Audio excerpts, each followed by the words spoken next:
At precisely 7:43 p.m., when the champagne had gone warm in crystal stems and the roast lamb released a final breath of rosemary and fat, Alice Harrow understood something was wrong. It was not dizziness. Not yet. It was the smile. Please do well to subscribe, like and comment where you are watching from to enable us know how far our story have reached. We will appreciate you. Across the long wedding table, beneath chandeliers imported from a dismantled French hotel, her new daughter-in-law, Evelyn Pike, lifted her glass and smiled in a way that did not belong to joy.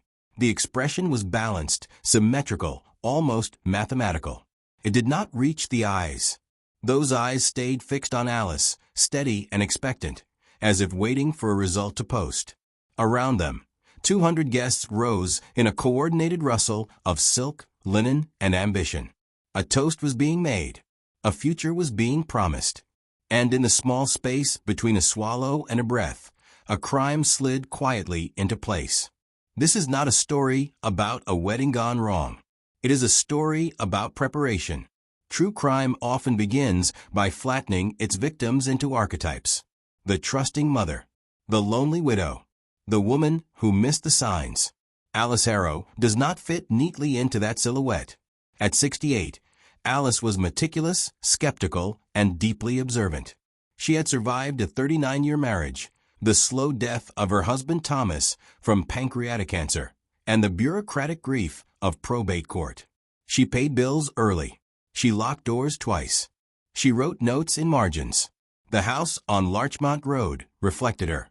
A Victorian with a wraparound porch and narrow attic stairs that groaned like old knees. It had been owned outright since 1998. No mortgage. No liens. Alice knew the way some people know their blood type. When Thomas died, Alice updated everything. Will. Beneficiaries. Charitable trusts. She did not leave chaos behind her. She left instructions. Her son Daniel knew this. Daniel respected it. Evelyn Pike studied it. Evelyn entered Alice's life carrying soup and sympathy. She was 32, professionally pleasant, and unfailingly composed.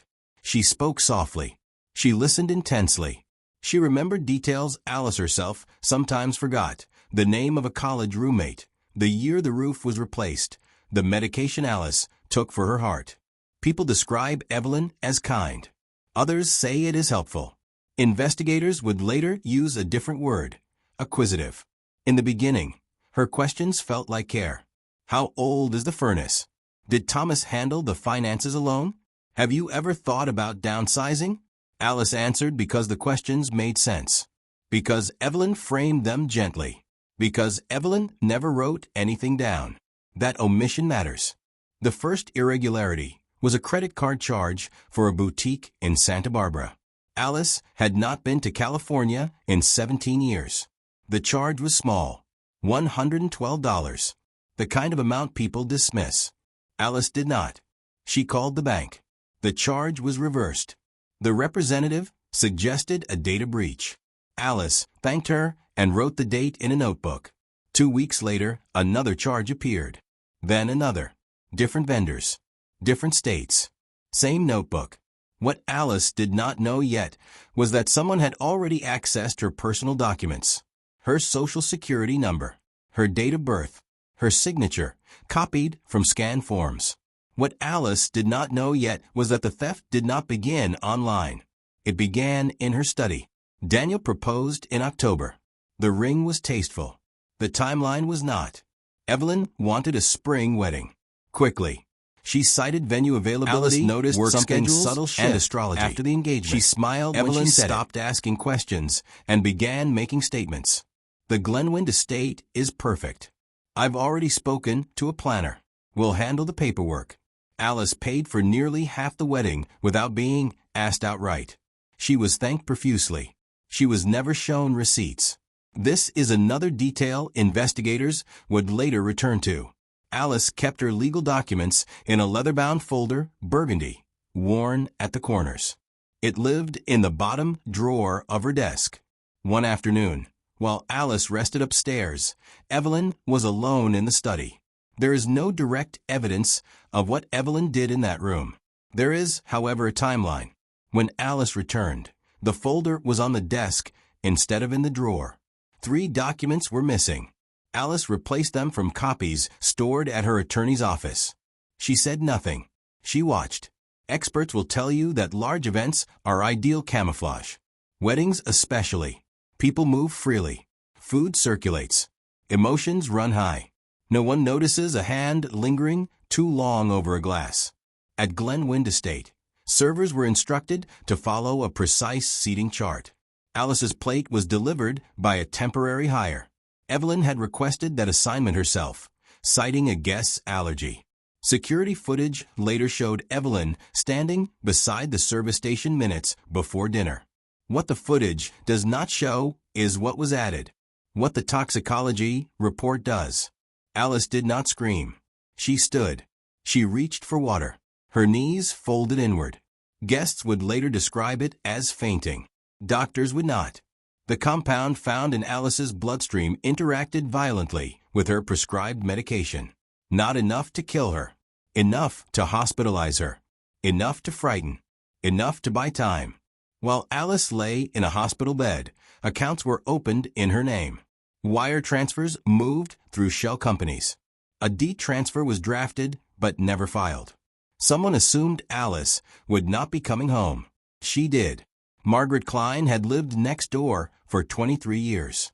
She had seen Evelyn try the door handle. She had footage. She had waited. When the police knocked, Margaret handed everything over. The investigation shifted from suspicion to certainty. Evelyn's past was not tragic. It was strategic. Name changes. Debt. A father convicted of fraud. A mother who vanished into a new identity. Evelyn had learned early that money followed patience. And patience was her strength.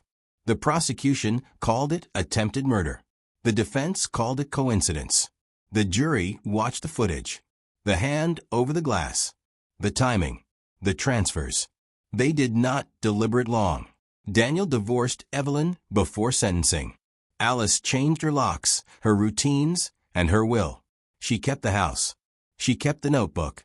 Prison changes time. For Evelyn Pike, time arrived slowly, stripped of elegance. The mirrors were dull. The smiles are unnecessary. Letters went unanswered until she stopped writing them. Remorse did not come as a confession. It came as erosion. Years into her sentence, Evelyn requested a meeting with the prison chaplain. Then another. She began to speak about her father, about learning early that survival meant leverage. She did not excuse herself. She did not ask for release. She asked once if Alice Harrow was still alive. Alice aged differently. She planted peonies every spring. She walked the neighborhood with Margaret again. She kept her notebook, but its pages stayed blank. Regret visited her quietly, not for trusting Evelyn, but for what the betrayal had taken from Daniel. Mothers regret in mirrors. Daniel carried the heaviest silence. He blamed himself for loving without suspicion, for defending without verifying. Therapy taught him the difference between fault and responsibility. But guilt does not always accept instruction. One winter evening, he asked Alice a question he had been holding for years. "Do you forgive me?" Alice answered immediately. There was nothing to forgive. The reunion came without ceremony. On a Sunday afternoon, Daniel brought coffee to the porch on Larchmont Road. They sat in the familiar quiet. The house breathed the way it always had. They spoke about Thomas, about small repairs, about the garden. For the first time since the wedding, the past loosened its grip. Forgiveness, Alice learned, was not absolution. It was released. She forgave Evelyn privately, not as an act of mercy toward her, but as a refusal to let the crime continue living rent-free in her body. She wrote one letter. She never mailed it. That was enough. Years later, Alice attended another wedding. Smaller, quieter, no chandeliers, no spectacle. At 7:43 p.m., she noticed a smile across the room. It was unguarded. She smiled back. The feast ended not with collapse, but with laughter. And for the first time since everything fell apart, Alice stayed until the very end. Years passed in increments so small they were almost invisible. Alice turned 70, Then 72. Her hands grew thinner. Her handwriting is smaller. The house on Larchmont Road needed more repairs than it once had, and Daniel learned how to fix them. He learned because staying felt better than leaving. They developed rituals that were not spoken aloud. Coffee on Sundays. Soup on Wednesdays. A walk when weather allows. Silence when it didn't. Healing, it turned out, did not announce itself. Evelyn Pike aged behind concrete and routine. Parole hearings came and went. At each one, she spoke without theatrics. She admitted intent. She named harm. She did not ask Alice for forgiveness. She said only that she understood if it never came. The board noted her progress. They denied release. Remorse, like crime, has consequences. Margaret Klein moved to assisted living. Before she left Larchmont Road, she told Alice something she had never said out loud. "I wish I had spoken sooner." Alice held her hand. "You did speak," Alice said, "when it mattered." Forgiveness moved outward. Daniel eventually remarried. The ceremony was small. Alice wore blue. There were no speeches about destiny, only gratitude. At the reception, Daniel watched his mother laugh and realized something loosen inside his chest. Love, he understood now, was not proven by intensity. It was proven by presence. On the anniversary of the wedding that changed everything, Alice did something unexpected. She took the leather-bound notebook and burned it in the backyard fire pit, page by page. Not to forget, to stop remembering the same way. True crime asks us to catalog harm. This story asks something quieter. What survives it? A house still standing. A mother and son reunited. A life no longer organized around vigilance.